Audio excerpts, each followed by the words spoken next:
అందరికీ నమస్కారం. Welcome to మనం టీవీ. నేను మీ పవన్ బెస్వాడ. మనతో పాటు స్టూడియోలో అందుబాటులో ఉన్నారు సీనియర్ జర్నలిస్ట్ కట్టా కార్తిక్ గారు. డైరెక్ట్‌గా అంశంలోకి వెళ్ళిపోదాం. కార్తిక్ గారు, ఒకటే క్వెషన్. కొడాలి నానికి ఏమైంది? వైసీపీ మాజీ మంత్రి, కీలకమైన నేత, గుడివాడ మాజీ ఎమ్మెల్యే కొడాలి నాని హైదరాబాద్ గచ్చిబౌలి ఏజీ హాస్పిటల్లో అడ్మిట్ అయ్యి ఉన్నారు. హ్మ్. అతని గుండె సంబంధిత వ్యాధితో బాధపడుతున్నట్టు ఇప్పటికే డాక్టర్లు నిర్ధారించారు. హ్మ్. అతను యాక్చువల్‌గా గ్యాస్ట్రిక్ ప్రాబ్లంతో హాస్పిటల్‌లో ఫస్ట్ జాయిన్ అయ్యాడు. Gastric problem. ఓకే. ఆ ప్రాబ్లం కాక ఇప్పుడు గుండె సంబంధిత వ్యాధి ఏదో ఆయనకు ఉంది అనేటువంటిది బయటపడుతూ ఉంది. హ్మ్. సో దానికి సంబంధించిన చికిత్స అంతా ఉంది. హ్మ్. మొత్తం ఒక డాక్టర్ టీం ఆయన కోసం పనిచేస్తా ఉంది. హ్మ్. కాకపోతే నేను చెప్పదలుచుకున్న పాయింట్ ఏంటంటే దీనికి కారణాలు ఏంటి, హ్మ్. ఎందుకు ఉన్న పలానా గుండె జబ్బు వచ్చింది అనేది ఒకసారి పరిశీలించినప్పుడు గత నెల రోజులుగా కూడా నాని అనారోగ్య సమస్యలతో ఇబ్బంది పడుతున్నట్టు మనకు తెలుస్తూ ఉంది. హ్మ్. నెల రోజులు అంటే కేవలం నెల రోజులైనా మనకు తెలుస్తుంది. నెల రోజులు అంతకు ముందు నుంచి కూడా ఒక అనారోగ్య పాలైనట్టు. ఎందుకంటే ఎన్నికల్లో ఓటమి తర్వాత కొడా నాని ఈ మధ్యకాలంలో యాక్టివ్గా బయటికి రాలే. హ్మ్. గతంలో కొడా నాని ఎంత యాక్టివ్గా పాలిటిక్స్ చేస్తుండేవాళ్ళు, ఎంత యాక్టివ్గా ప్రెస్ మీట్ అడ్రస్ చేస్తుండేవాళ్ళు, ఎంత యాక్టివ్గా అగ్రెసివ్గా మాట్లాడుతుండేవాళ్ళు. ఎన్నికలు అయిపోయిన తర్వాత, ఓడిపోయిన తర్వాత అంత అగ్రెసివ్నెస్ చూసావా? లేదు. లేదు. హ్మ్. జగన్మోహన్ అంటే ఆ పార్టీ మొత్తం అగ్రెసివ్నెస్ ని కోల్పోయి ఉంటే కొడా నాని కూడా రావట్లేదు అనుకోవాలి. కానీ వాళ్ళ పార్టీ అగ్రెసివ్ గానే ఉంది. వాళ్ళు ధర్నాలు చేస్తున్నారు, అక్కడక్కడ ఆందోళన కార్యక్రమాలు చేస్తున్నారు. ఈవెన్ వాళ్ళ పార్టీ అధినేత జగన్మోహన్ రెడ్డి గారు కూడా అదపా కార్యక్రమాలకు వస్తా ఉన్నారు. కానీ కొడా నాని ఎక్కడ పెద్దగా కనపట్టలేదు. అవును. ఈవెన్ వల్లభని వంశీ అరెస్ట్ అయినప్పుడు కూడా, ఎందుకంటే వల్లభని వంశీ అనే పాయింట్ నేను ఎందుకు తీస్తున్నా అంటే అతని స్నేహితుడు, హ్మ్.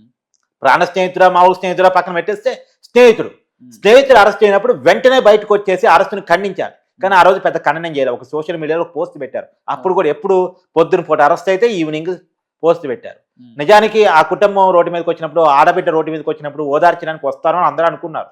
ఈవెన్ విజయవాడ తీసుకొచ్చినప్పుడు పోలీస్ స్టేషన్ కాడో, లేదో కోర్టు కాడో, లేదా హాస్పిటల్లో వైద్య పరీక్షలు చేపించే కాడ ఎక్కడో చోట ఎదురయ్యి ఓదార్స్తాడు అని అందరూ అనుకున్నారు. కానీ ఎక్కడా కూడా నాకు కనపడలేదు.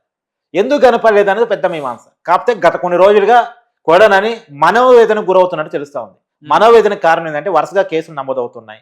గతంలో అంటే సహజంగా ఏంటంటే అధికారం పోయిన తర్వాత మనసి బలహీనత అవుతారు. అతను 2014, 19 మొన్న మాత్రమే ఓడిపోయారు. వరుసగా 3 సార్లు ఎమ్మెల్యేగా పనిచేసి ఉన్నాడు. సో గతంలో మంత్రిగా కూడా పనిచేసి ఉన్నాడు. మొన్నటిదాకా ఒక అంగు ఆర్భాటాలతోటి, చుట్టూ సెక్యూరిటీ తోటి ఒక రకమైన లైఫ్ స్టైల్ బతుకుంది. ఇవాళ బయటికే రాలేని పరిస్థితులు ఉన్నప్పుడు ఒక మనిషి ఎలా ఉంటాడు సహజంగా? ఆ పరిస్థితిలో కూడా నాని ఉన్నాడు. ఇప్పుడు తెలియని అనారోగ్యం మీద పడింది. తెలియని ప్రెజర్స్ మన మీద పడ్డప్పుడు తెలియని అనారోగ్యం మన మీదకి వస్తుంది. మనకు తెలియకుండా మన బాడీలో దాక్కున్న రోగాలన్నీ ఒక్కసారిగా బయటకు వచ్చి పడతాయి. మనం యాక్టివ్గా ఉన్నంతకాలం అవి కనపడవు.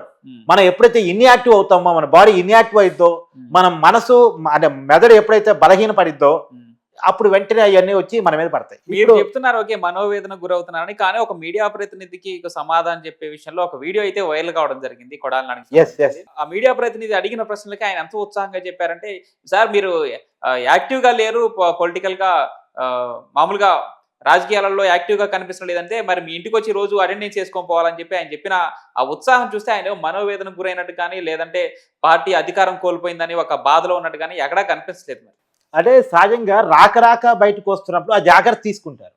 ఏదో ఆ గాంభీర్యత్వాన్ని కోల్పోయినట్టు కనపడితే బయట వెక్కిరింపులు ఎక్కువ అవుతాయి కదా, బయట పంచు డైలాగులు ఎక్కువైతే సోషల్ మీడియాలో ట్రోల్స్ గురవుతారు. కాబట్టి కొన్ని జాగ్రత్తలు తీసుకునే మాట్లాడే ప్రయత్నం చేస్తారు. మనోవేదన మొత్తం 4 గోడల మధ్య ఉంది. ఖచ్చితంగా అంతే ఉంచుతారు. నాయకులు చాలా స్ట్రాటజీగా బతుకుతూ ఉంటారు.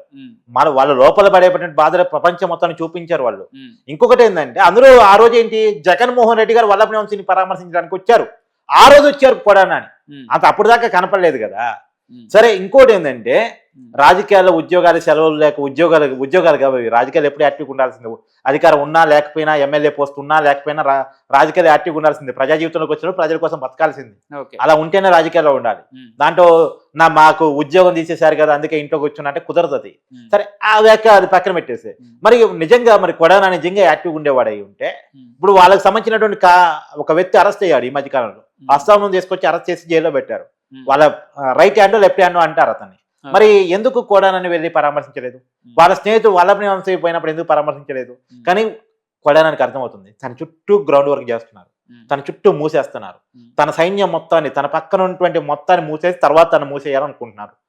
కొడానానికి అర్థమైపోతుంది స్టెప్ బై స్టెప్ ఏం జరుగుతుంది అనేది కొడానానికి అర్థమైపోతా ఉంది. ఫస్ట్ వల్లభని వంశీ అరెస్ట్ అయ్యాడు, తర్వాత తన రైట్ హ్యాండ్ అరెస్ట్ అయ్యాడు, తర్వాత తన పక్కన ఉన్నటువంటి గడ్డం గ్యాంగ్ అనబడేటువంటి ప్రతి ఒక్కడు స్టెప్ బై స్టెప్ అరెస్ట్ అవుతున్నారు. తర్వాత తన మీద కేసు రాబోతా ఉంది. ఆల్రెడీ పెట్టిన కేసు కళ్ళ ముందు కనపడతా ఉంది. మరి జైల్లో పోయిన తర్వాత ఏంటి పరిస్థితి? అది కూడా కొడాలని చూస్తా ఉన్నాడు. పోసానికి ఇస్తాం మళ్ళీ కేవలం బూతులు తిట్టిన కేసు, అదే మర్డర్ కేసు కాదు. ఆ కేసులో కూడా 4-5 కేసు అంటే రాష్ట్రం మొత్తం తిరిగాడు, రాష్ట్రం మొత్తం 4 జైళ్లు మారాడు. సో అది కొడడానికి కొంత మనోవేదన గురికాటానికి కారణం అయ్యి ఉండొచ్చు. అంటే రేపు తన పరిస్థితి కూడా అదేనా అని. ఇప్పుడు వల్లభనేని వంశీ ఉన్నాడు, పోయేటప్పుడు ఎలా ఉన్నాడు, ఇప్పుడు మొన్న ఈ మధ్య కోర్టుకు హాజరుపరిచారు, ఎలా ఉన్నాడు? పోయేటప్పుడు మనిషి ఎలా ఉండేవాడు? అది గచ్చిపోలి మహిం పూజారు అరెస్ట్ అయినప్పుడు వల్లభనేని వంశీ ఫోటో చూడు, ఇప్పుడు మొన్న కోర్టుకు హాజరుపరిచేటప్పుడు వల్లభనేని వంశీ మనిషిని చూడు, సగం అయ్యాడు మనిషి. ఒక రకంగా మహం బెక్కపోయి ఒక రకంగా తయారయ్యాడు. అంటే సహజంగా జైలు జీవితం వేరు కదా, బయట వాళ్ళ బతికే లైఫ్ స్టైల్కి జైలు జీవితం వేరు కదా. సో ఇవన్నీ ఒకదానికొకటి తెలియకుండా ప్రజలు పడతాయి, తెలిసి కూడా కాదు, తెలియకుండా ప్రజలు పడతాయి. రేపు నేను అరెస్ట్ అయినా అంతేనా, లోపల పోయిన తర్వాత కేసు మీద కేసు పెడతారా, బయటికి రానిరా, ఎన్ని నెలలు జైల్లో ఉండాలి, లేదు ఎన్ని సంవత్సరాలు జైల్లో ఉండాలి. కేవలం బూసులు తిట్టినందుకే పోసానికి ఇష్టమని అన్ని నెలలు జైల్లో ఉంటే, పైగా వీళ్ళు రాజకీయాలు చాలా యాక్టివ్గా ఉన్నవాళ్ళు, అనేక కుంభకోణాలు వీళ్ళ ఏలో కాలో ఉంటది, మరి వీళ్ళు ఇంకెంతకాలం జైల్లో ఉండాలి? సో ఈ కటకడాల కష్టాలే ఆయన మనోవేదన గురి చేసి ఖచ్చితంగా ఇలాంటి కష్టాలు. అంటే ఇంకోటి ఏంటంటే అతను దీర్ఘకాలంగా అనేక అనారోగ్యంతో బాధపడుతున్నాడు అనేటువంటిది ఆయన చుట్టుపక్కల వారు చెప్పే సమాచారం. అథెంటిక్ గా మనం అతను వైద్య పరీక్షలు చూసి రిపోర్ట్స్ చూసి మనం చెప్పట్లేదు, కానీ మనకి ఎవరో పొలిటికల్ లీక్స్ ద్వారా వాళ్ళు ఇస్తున్నటువంటి సమాచారం.